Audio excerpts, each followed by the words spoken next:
میں Indian channel کو تو میں نے اپنی طرف سے یہ کہا ہے کہ stay away from Pakistan and Khan صاحب، ان کی سمپتی بھی ہمیں نہیں چاہیے، لیکن باقی لوگ تو جو پاکستان تحریک انصاف کے لوگ بیانات دے رہے ہیں، جو ملکی اداروں کے خلاف باتیں کر رہے ہیں، جو وہ نہیں کرنے چاہیے. دیکھو پاکستان تحریک انصاف کبھی سپورٹ نہیں کرے گی، کبھی نہیں کرنی چاہیے کسی کے خلاف. میں نے کبھی ایسا نہیں کہا ہے، نہ ہم کسی کو انکریج کرتے ہیں، لیکن اگر کوئی کسی چینل کو دیتا ہے ان کے ذاتی فیصلے. اچھا سر، کل خیبر پختونخوا میں جو احتجاج کے حوالے سے بات چیت ہو رہی ہے، کیا کہیں گے؟ کیا پارٹی قیادت بھی اس میں شرکت کرے گی؟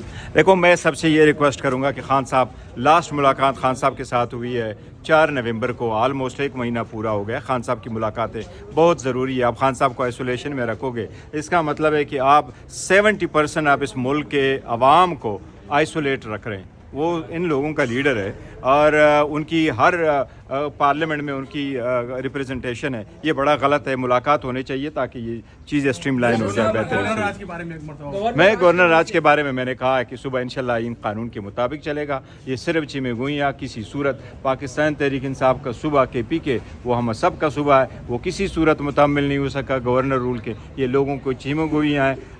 کوئی سوچتا کیا ہے یہ الگ بات ہے، لیکن انشاءاللہ تعالیٰ گورنر رول نہیں لگے گا. ابھی تک نہیں ہوا، کیا کہیں گے اس حوالے سے؟ جب اتنا سارا کچھ ہوا نوٹیفیکیشن کوئی مسئلہ نہیں. اچھا کل ہونے کیا جا رہا ہے؟ کیا مطلب؟ کل جو آپ نے سارے MNA MPs کو کال دیا پٹیالہ. اچھا